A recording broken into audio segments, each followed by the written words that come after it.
My name is Nick Brand. I'm the Director of Corporate Programs at the Chicago Council on Global Affairs, and thank you all for joining us this evening. I'd like to take this opportunity to welcome George Friedman to the Chicago Council. I believe it's his first time here, so thank you so much for being with us. No place is really pacific for very long. I mean, neither the United States, we have constant wars, okay? Europe will, I suspect, not return to the 31 years, but it will return to humanity. They will have their wars, they will have their peace, they will live their lives. It will not be 100 million dead, but the idea of the European exceptionalism, I think, is the one suffering the first death. There will be conflict. There was conflict in Yugoslavia, and there's certainly conflict now in Ukraine. As to the relationship to the United States, we no longer have a relationship with Europe. We have a relationship with Romania, we have a relationship with France. There is no Europe to have a relationship with. Yes, the gentleman in the fourth row over here. Excuse me. By the way, I'm a subscriber. Thank Is Islamic extremism really the major threat to the United States, and will it die on its own, or will it keep growing? It is a problem to the United States. It is not an existential threat. It has to be dealt with, but it has to be dealt with proportionately.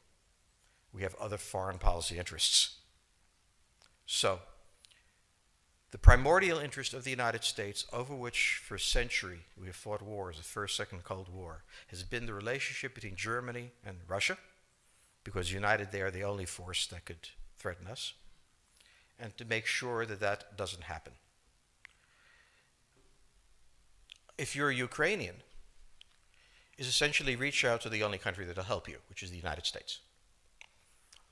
Last week, 10 days ago, General Hodges, Commander U.S. Army Europe, visited Ukraine. He announced that U.S. trainers would now officially be coming, not just unofficially coming. He actually pinned medals on Ukrainian fighters, which by protocol of the military is not the way. Foreigners don't get to pin on, medals, but he did, showing that this was his army. He then left and in the Baltics announced that the United States would be pre-positioning armor, artillery, and other equipment in the Baltics, Poland, Romania, and Bulgaria, which is a very interesting point. So the United States, and now yesterday the United States announced that it would be sending weapons. Tonight, of course, they denied it, but they are. The weapons will go. In all of this, the United States has acted outside the context of NATO. Because NATO has to have a 100% vote. Any one country can veto anything. And the Turks will veto it just for giggles. The point is that the United States is prepared to create a cordon sanitaire around Russia. Russia knows it. Russia believes that the United States intends to break the Russian Federation. I think that, as Peter Lorre put it, we don't want to kill you, we just want to hurt you a little bit. Either way, we are back in the old game. And if you go ask a Pole or a Hungarian or a Romanian, they live in a totally different universe from a German. And they live in a totally different universe from a Spaniard. So there is no commonality in Europe. But if I were a Ukrainian, I would do exactly what they're doing. Try to draw the Americans in. All right, next question, please. The United States has a fundamental interest. It controls all the oceans of the world. No power has ever done that. Because of that, we get to invade people and they don't get to invade us. It's a very nice thing. Maintaining control of the sea and control of space is the foundation of our power. The best way to defeat an enemy fleet is to not let it be built. The way the British managed to make certain that no European power could build a fleet was to make sure the Europeans were at each other's throats. The policy that I would recommend is the one that Ronald Reagan adopted toward Iran and Iraq. He funded both sides so they would fight each other and not fight us. This was cynical. It was certainly not moral. It worked. And this is the point. The United States cannot occupy Eurasia. The moment the first boot sets the ground, the demographic differential is we are totally outnumbered. We can defeat an army. We cannot occupy Iraq. The idea that 130,000 men would occupy a country of 25 million, well, the ratio in New York of cops to citizens was greater than we had deployed in Iraq. So we don't have the ability to go across, but we do have the ability to, first, support various contending powers so they concentrate in themselves with political support, some economic support, military support, advisors, and in extremis, do what we did in Japan, in Vietnam, in Iraq, and in Afghanistan, spoiling attacks. The spoiling attack is not intended to defeat the enemy. It's intended to throw him off balance. What we did in each of these wars, in Afghanistan, for example, is we threw Al-Qaeda off balance. The problem we have, since we're young and stupid, is that having thrown them off balance, instead of saying, okay, job well done, let's go home, we said, well, that was easy. Why don't we build a democracy here? This was the moment of dementia that came in. The answer, therefore, is the United States cannot constantly be intervening throughout Eurasia. It must be selectively intervening and very rarely. That is the extreme moment. We cannot, as the first step, send American troops. And when we send American troops, we have to clearly understand what the mission is, limit it to that, and not develop all sorts of psychotic fantasies. So hopefully we've learned that this time. It takes a while for kids to learn lessons. But I think you're absolutely right. We cannot, as an empire, do that. Britain didn't occupy India. It took various Indian states and turned them against each other and provided some British officers for an Indian army. The Romans did not send vast armies out there. It placed kings like, various kings it created under the emperor, and those kings were responsible for maintaining the peace. Pontius Pilate was an example. So empires that are directly governed by the empire, like the Nazi Empire, fail. No one has that much power. You have to have a level of cleverness. However, our problem is not yet that. It is actually admitting that we have an empire. So we haven't even gotten to that point where we don't think we can kind of go home and it'll be over and done. And so we're not even ready for chapter 3 of the book.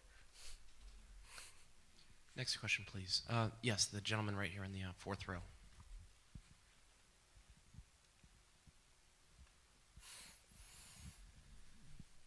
So I infer from your comments that the euro as the currency will not survive. The question on the table for the Russians is, will they retain a buffer zone that's at least neutral? Or will the West penetrate so far in the Ukraine that they're 70 miles away from Stalingrad and 300 miles away from Moscow? For Russia, the status of Ukraine is an existential threat. And the Russians cannot let go.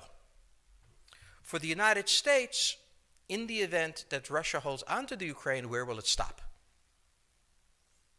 Therefore, it's not an accident that General Hodges, who's been appointed to be blamed for all of this, is talking about prepositioning troops in Romania, Bulgaria, Poland, and the Baltics.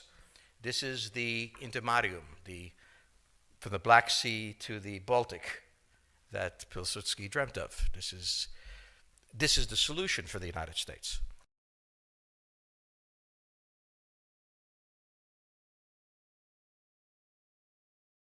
The issue to which we don't have the answer is, what will Germany do?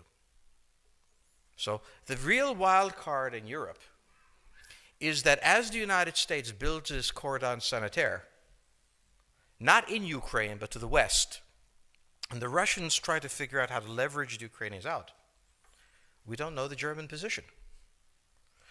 Germany is in a very peculiar position. Its former Chancellor Gerhard Schroeder is on the board of Gazprom. They have a very complex relationship to the Russians. The Germans themselves don't know what to do. They must export. The Russians can't take up the export. On the other hand, if they lose the free trade zone, they need to build something different. For the United States, the primordial fear is Russian capital, Russian technology, German technology and German capital, Russian natural resources, Russian manpower, as the only combination that has for centuries scared the hell out of the United States. So how does this play out? Well, the U.S. has already put its cards on the table. It is the line from the Baltics to the Black Sea.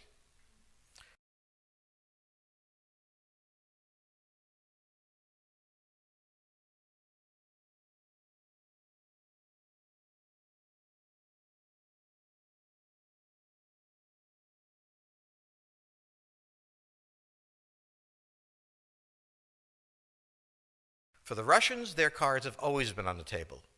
They must have at least a neutral Ukraine, not a pro-Western Ukraine. Belarus is another question. Now, whoever can tell me what the Germans are going to do is going to tell me about the next 20 years of history. But unfortunately, the Germans haven't made up their mind. And this is the problem of Germany always. Enormously economically powerful, geopolitically very fragile, and never quite knowing how to reconcile the two. Ever since 1871, this has been the German question, the question of Europe. Think about the German question, because now it's coming up again. That's the next question that we have to address. And we don't know how to address it. We don't know what they're going to do. And unfortunately, that's all we have time for this evening.